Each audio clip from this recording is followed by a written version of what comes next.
Ayan mga kabayan, hindi ko akalain na malakas pala dito sa labasan. Grabe ang ampag ng bangka. Malayo-layo po yung pupuntahan natin. Madilim ng kalautan. Pero tutuloy pa rin po tayo mga kabayan. Makadaling siya man lamang tayo. Ito paano? Para matesting na rin po yung Workhos TL07. Ayan mga kabayan, nandito na naman tayo sa laot. Talagang malakas pang alon. Oras po natin ay alas 7. Katulad nung dati na pagdating dito sa laot. Ngayon pong maalon pa. Kala ko baka kalmada na. Ngayon po natin masusubukan itong aking flashlight na Workhos 07 TL07. Ito na po yung forma niya, naayos ko na. Ayan mga kabayan, titignan natin kung gaano kalinaw.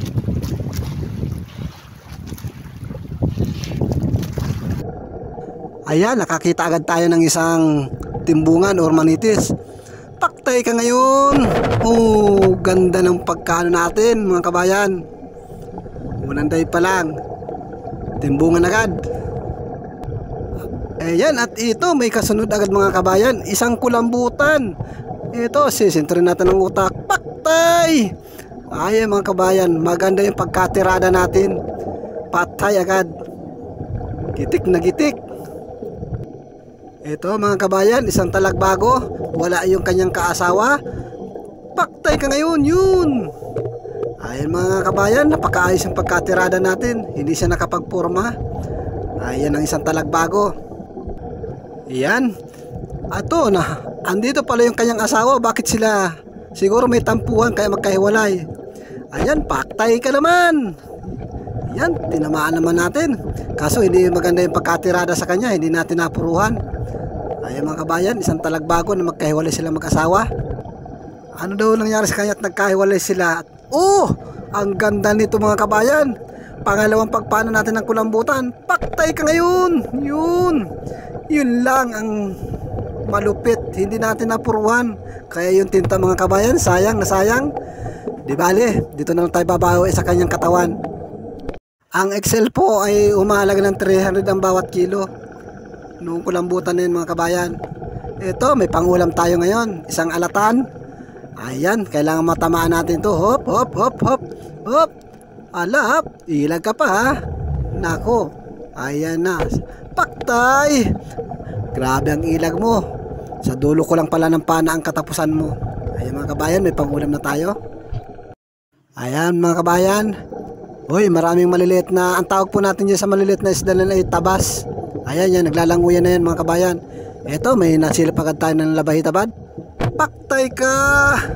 Ayan mga kabayan. Ayan, at may isa pa tayong papanain.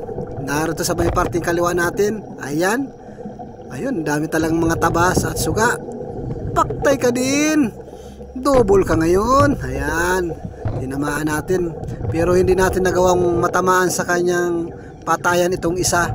Ito lang isa po ang natamaan natin sa sentro ng kanyang utak. Kaya tahimik lang siya kasi patay na mga kabayan.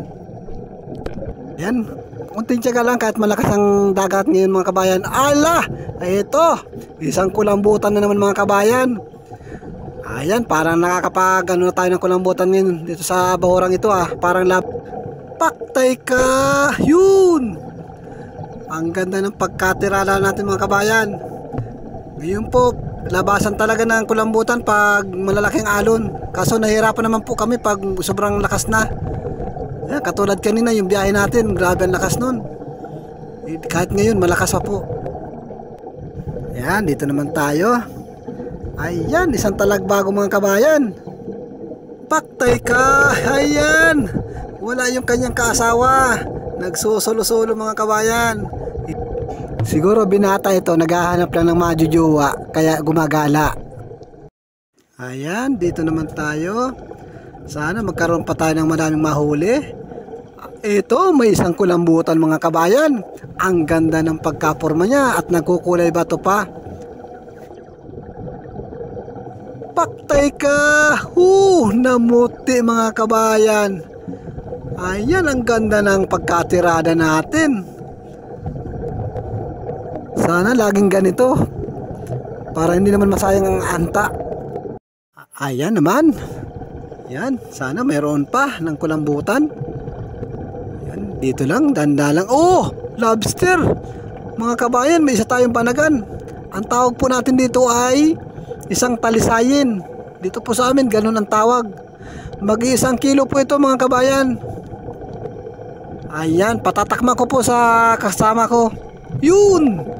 Huling-huli ang kiliti. Ala, nakipagbuno ang aking kasama. Ayan mga kabayan, ang lobster ay tinatawag natin ay talisayin. Malaki-laki mga kabayan. Ayan, kwartang linaw na mga kabayan ang lobster. At ito, may nakita tayong alatan.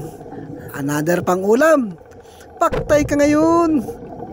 Oh, sabi ko na, paktay mga kabayan. Naasinta rin ang kanyang kahinaan, kaya nangihina siya. Isang dalagang bukid na naglangoy-langoy mga kabayan. Paktay ka ngayon. Ayan, tinamaan natin. Kaso wala lang talagang pagkasintro, kaya masyadong malikot mga kabayan. Hindi natin nasintro. Ayan po ang lingas ng Worko 07 mga kabayan. Meron siyang puko sa gitna na liwanag.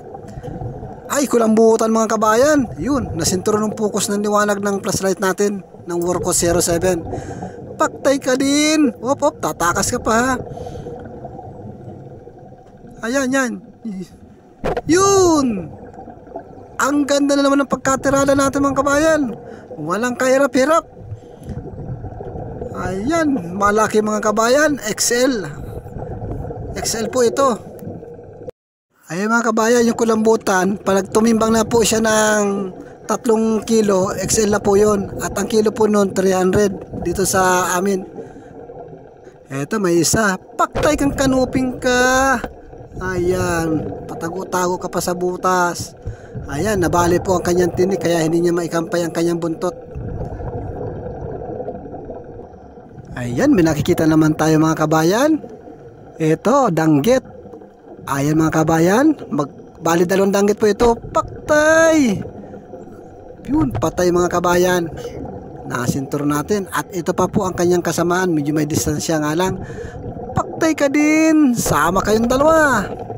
Ayan mga kabayan, maayos na po yung pambinta natin kahit papaano. Madalang po ang isda dito sa lugar na ito. Pero may kulambutan naman tayo. Ayos pa din mga kabayan. Ayan, magpatuloy lang po tayo sa paghahanap at tiyaga-tiyaga kahit sobrang lakas sa ibabaw ng dagat. Ito mga kabayan, kalaki ng kulambutan, karakarabaw na po ito. Ayan, masdan ninyo mga kabayan. Karakarabaw kung tawagin. Paktay nga! Oo! Ayan ang sabi ko. Nasintur natin. Ayan, hindi na siya makapaglangoy na maigi. Medyo nabungaw lang po at nakapag-iwan pa siya ng tinta niya. Nabawasan ng kaunti. Sa mga lahat po ng aking nanonood ng aking video, humuhingi po ako ng pasensya at minsan po talagang bulol ang aking pananalita. Hindi ko po alam, siguro maiksi ang dila ako. Ito, nakatagpo tayo. Paktay! Ayan mga kabayan, hindi ko pa mahila. Ayan, oh, bumabara pa. Ayan, ang tawag po dyan, yung dungis na may sungay mga kabayan. Ayan po, may sungay siya. Ayan mga kabayan, lobster. Hindi ko po matakma kasi hawak ko yung flashlight, kaya pinatakma ko na lang sa kasama ko. Ayan, ang tawag po natin dyan sa lobster na yan ay talisayin. At yung iba po, yun ang kanyang huli. Nakahuli naman siya ng balatan at kulambutan din mga kabayan. Yan, halos parehas po kami may kulambutan. Sayang nga lang po, sana kung may camera siya, nag-video na rin siya. Ayan mga kabayan, yung huli ko naman ito, mga kulambutan. At napakahina po talaga ng isda. Buti na lamang po at may kulambutan. Yan po yung kulambutan na karakarabaw na ang laki. Ayan. Napakaganda talaga mga kabayan magsisid na nalilibang na. Parang halos namamasyal lang sa ilalim ng dagat. at nakakadalin siya na. Pero nakakatakot din po kasi minsan malalaki ang alon. Pero pag sineswerte naman mga kabayan, solve naman yung pagod, lamig. Dahil pag nakadalin siya ka na po ng ganitong kulambutan o makadami ka man ng isda, sulit naman po ang pagod natin mga kabayan. Ayan, napakahina po talaga ng isda, kaya maaaring kulambutan lang po yung maibenta natin. Ayan, sige mga kabayan, ay magkita-kita na lang po tayo sa tabi at titingnan natin sa umaga kung ilan yung huli natin na kulambutan, tapos yung isda kung gaano karami.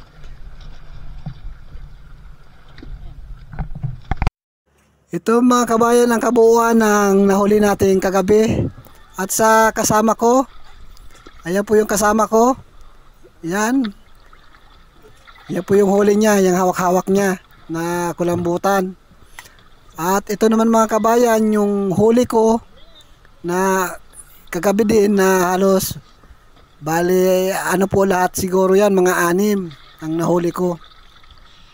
Ayan, kasi yung iba po hindi ko na na-video na medyo tatakasan ako kaya alanganin na ang pagbukas ng camera. Kaya pinana ko na agad. Ayan mga kabayan. Ang lalaki po ng kulambutan na huli natin kagabi. Kaso nga lang talaga yung isda napakahina. Halos pang ulam lang ni Miming yung isda mga kabayan. Yan, sana sa susunod natin na laot, ganito ulit. Kung papalarin po mga kabayan. Kasi kagabi, umuwi rin kami ng agad-agad at inabot kami ng lakas. Ayan mga kabayan, yung kinita natin. Yan po yung sa kulambutan. Ito po yung resibo ng sa kulambutan mga kabayan. Nag 2,637. Ayan mga kabayan, at doon po sa isda, hindi natin halos naasahan kasi kakaunti yung isda natin na nahuli. Ayan mga kabayan, sige po, abang-abang na lang po at sana sa paglaot natin ulit, kahit ganito na mahina yung isda natin, makakulambutan man lamang. Sige mga kabayan. Hey mga kabayan, nakatapos na tayo sa ating paglaot. Kaya ngayon ay shout out naman po tayo. Shout out ko po si Bunbun Fishing TV. At shout out din po kay Masculados 143 TV. At shout out din kay Bernardo Telmo. At shout out din po kay Aror Para. At kay Eduardo Pulido from Bacor, Cavite. At shout out din po kay Jones Fishing TV. At shout out din po kay Susan E. Tokoda. At shout out din po kay Jones Peregrina. At shout out din po kay GM Gilito from Boracay. At shout out din po kay Romel Solidad from Catanduanes. At shout out din po kay Gaspil Psycho from Kalatagan, Batangas. At shout out din po kay Roger Runol Mixed Vlog. At shout out din po kay Danilo Aladin. At kay Jude's Friends from Santa Rosa, Isiha. At shout out din po kay Rod Gilito Padilla at Janet Padilla in family from Boracay. At shout out din po kay Armando Gonzaga from Kuwait. At shout out din po kay Vinsky Garcia from South Korea. At shout out din po kay Daniel Arante Mendez. At shout out din kay Bitimar Channel TV. At shout out din po kay Gloria Alferos from Burgos, Pangasinan. At shout out din kay Joel Antonio. At shout out din po sa magkapatid na sina Rafi Sport Fishing at Rinan Fishing Adventure. At shout out din po kay Edna Timbal at kay Ana Soriso. Maraming pong salamat sa pagsuporta ng channel ko mga kabayan. Sana patuloy po ninyo akong suportahan sa aking ginagawa. Maraming salamat po mga kabayan. Tulad po ng dati, sana po hindi tayo mag-skip ng ating mga ads para naman sa basta mga kabayan, bahala na kayo. Please na lang po, please na sana No skip. Thank you.